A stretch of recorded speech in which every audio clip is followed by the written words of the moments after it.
Crítica situación de las universidades en todo el país, no solamente por la falta de presupuesto, sino también porque muchos docentes decidieron abandonar sus cargos ante la imposibilidad de sostenerse económicamente. ¿Cuál es la situación de la Universidad Nacional de Rosario? Estamos trabajando en directo con Juan Pablo de la Torre. Así es, estamos en la UNR junto a Franco Bartolacci, su rector, para hablar de toda la situación. Franco, bueno, ¿cómo es la situación hoy en día y cómo afecta la calidad académica? Lo que estábamos hablando, por ejemplo, de la falta de docentes. Bueno, nosotros lo hemos dicho con mucha claridad a lo largo del último año y medio. Atravesamos una situación muy delicada. La situación de la Universidad Nacional de Rosario no es distinta a la del resto de las universidades públicas del país. En todos los aspectos, en el presupuesto para funcionar, hay un desfasaje muy importante entre lo que percibimos de incremento y lo que se registra de inflación desde noviembre del 2023 hasta la fecha. Nosotros estamos por segundo año consecutivo con presupuesto prorrogado, es decir, con el mismo presupuesto que se había definido en aquella oportunidad, y eso genera muchas dificultades para funcionar. La situación del sistema científico es mucho más crítica que la del sistema universitario. Allí prácticamente están cortadas todas las líneas de financiamiento, se están perdiendo recursos humanos muy valiosos, se están discontinuando proyectos y líneas de investigación, y como pasa con la docencia, hay que advertir que los recursos humanos que se pierden después no se recuperan con un acto administrativo, porque son años de formación dedicados a esa persona. Y la situación más crítica, naturalmente, es la salarial. Hay un desfasaje muy importante, una pérdida del poder adquisitivo del salario. Hoy prácticamente el 80% de la docencia y la no docencia universitaria está percibiendo un salario por debajo de la línea de pobreza, y eso naturalmente genera muchas dificultades, no solo en cada trabajador, sino que va impactando progresivamente, deteriorando las condiciones de trabajo de la institución en su conjunto. Hemos tenido en el último año y medio pérdida de recursos humanos muy valiosos, alrededor de 100 renuncias en todo el 2024, y llevamos un número similar solo en el primer semestre del 2025. Por supuesto que eso nos preocupa. Cuando eso no sucede, lo que hay es una necesidad de volcarse de muchos docentes al pluriempleo. Entonces, naturalmente, la energía que le pueden destinar a la vida universitaria no es la misma, y todo esto va generando progresivamente muchos problemas. Por eso estamos trabajando para aprobar una ley de financiamiento universitario en el Congreso Nacional, que obtuvo dictamen hace 2 semanas. Sí. Te consultamos aquí desde el piso antes de seguir avanzando con el tema de lo que están presentando como ley, que nos parece muy interesante. Queríamos preguntarte con Luciana Corbata, que está también aquí acompañándome, el hecho de dónde se van los docentes. Hablabas de pluriempleo. En otra oportunidad, uno recuerda los años 2001, hablábamos directamente de fuga de cerebros, que se iban al exterior muchos de los profesionales. En términos generales, ¿ustedes pueden hacer un seguimiento, saber hacia dónde se están yendo todos esos docentes que hoy no están en la UNR, por ejemplo? Bueno, por supuesto que hay situaciones muy disímiles. Claramente hay muchos recursos humanos muy calificados que terminan volcándose a trabajos en el exterior, sobre todo en algunas áreas específicas que son muy demandadas.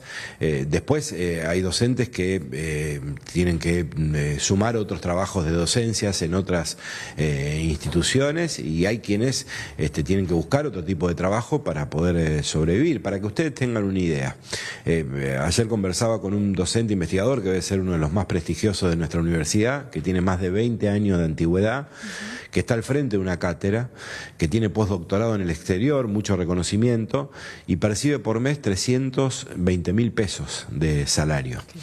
Un docente inicial, que es la categoría simple de jefe de trabajos prácticos, que es alrededor del 40% de la docencia universitaria, está percibiendo un salario de alrededor de 200.000 pesos por mes. Entonces nadie en su sano juicio puede pensar que con eso se puede vivir. En algunos casos no les alcanza ni siquiera para costear el transporte, para poder cumplir con su responsabilidad docente. Entonces lo que advertimos es que si esta situación no se revierte, progresivamente va deteriorando la calidad de la institución en sí misma. Pasa en la Universidad Nacional de Rosario, pasa en todas las universidades públicas del país, y eso es lo que venimos señalando como problema, y en algún punto nos resulta insólito que no podamos convenir que está mal que una persona que tiene la responsabilidad de formar a las futuras generaciones de profesionales profesionales de la nación esté percibiendo ese salario. Bartolacci, usted recién da un número, 100, si mal no me equivoco, 200 en total con este año. ¿Cómo está en líneas generales la cuestión operativa, por así decir, de la UNR? Digo, ¿se van 100 y se reemplazan esos 100 o esos 200? Sí, depende de la situación, porque también son muy disímiles. Por supuesto que en muchos casos se reemplaza cuando es necesario para poder garantizar la actividad académica. Lo que pasa es que el reemplazo no garantiza la continuidad en los mismos términos muchas veces, porque a veces se trata de docentes que han sido formados durante muchos años. Por eso yo decía antes que cuando se pierde un recurso humano de esas características, tanto en el ámbito académico como en el ámbito científico, no se recupera solo con un acto administrativo, son muchos años de formación dedicados a esa persona, inversión que hizo el Estado Nacional para tener un recurso humano tan calificado que pueda transmitir su conocimiento a nuevas generaciones.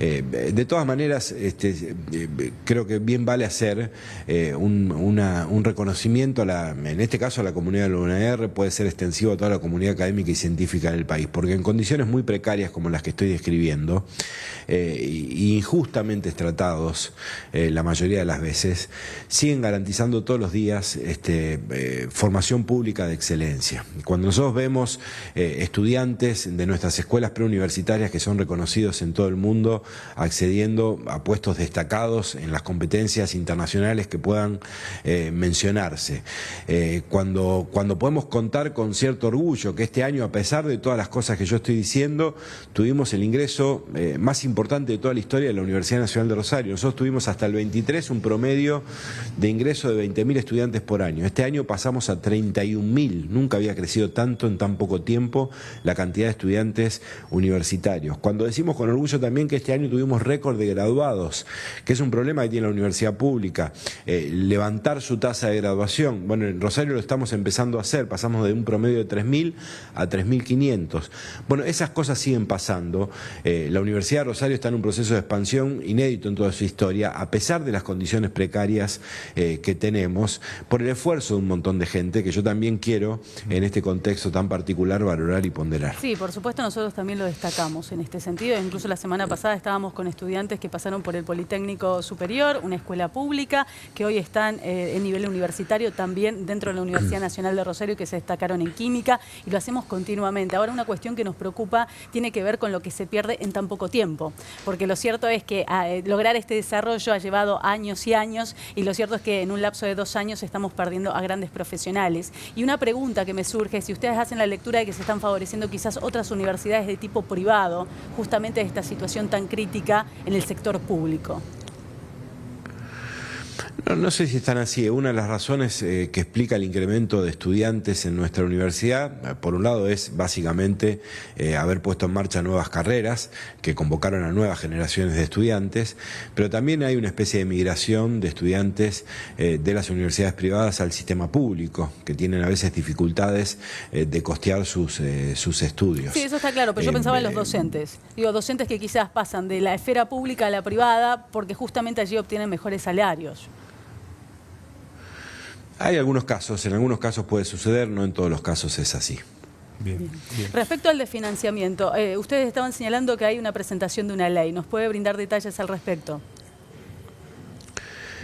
Bueno, les decía que hace 2 semanas tuvo dictamen favorable en la Comisión de Presupuesto y Educación del Congreso de la Nación en la Ley de Financiamiento Universitario, que es una propuesta que hizo el Consejo Interuniversitario Nacional al Congreso de la Nación, que en una república es quien tiene competencia en materia presupuestaria, para poder encontrar una solución estructural al problema que estamos planteando. No hay mejor escenario que sea el Congreso, que es el que tiene esa competencia, que diga cuánto tienen que recibir las universidades y de dónde salen esos fondos. Es una ley, además, responsable, porque la propuesta que hace el Consejo Interuniversitario Nacional soluciona el problema sin comprometer fiscalmente al Estado. Todos sabemos que la situación económica argentina es delicada, todos queremos aportar a solucionar ese problema. Lo que decimos es cuando hay escasez hay que establecer prioridades. Lo mismo que haríamos todos nosotros en una economía familiar cuando no nos alcanzan los recursos, que es seguramente no dejar de enviar a nuestros hijos a la escuela, porque sabemos lo importante que es la educación para ellos y para la familia. Lo mismo tiene que pasar para con un país. Los países más desarrollados del mundo, Estados Unidos, España, Alemania, Israel, destinan 3, 4 o 5 veces más de lo que destina la Argentina a educación superior y a ciencia, incluso sin tener un sistema de educación superior público tan robusto como tiene la Argentina. No es que sean más generosos, son más inteligentes y saben que la sociedad del conocimiento... ¿Cuánto deberían aportar la nación, entienden ustedes, para justamente solventar esta situación, Franco? Estos países están destinando entre el 3 y el 5% del PBI. La Argentina hoy está destinando para ciencia y educación superior el 0,6%. Nosotros planteamos una proyección incremental hacia el 2031 para llegar al 1,5%.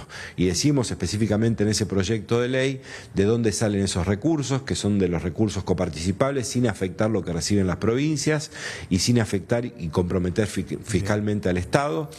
Esta ley tuvo dictamen favorable en las comisiones. Esperamos que en agosto pueda haber sesión en la Cámara de Diputados para que pueda aprobarse, luego pase por el Senado y que podamos encontrar ahí una respuesta definitiva al problema universitario que estamos planteando, sobre todo el problema salarial, que es el más angustiante, es el que hoy somete a una situación muy precaria a muchos trabajadores de la educación superior y es el que necesitamos resolver para que no pasen estas cosas.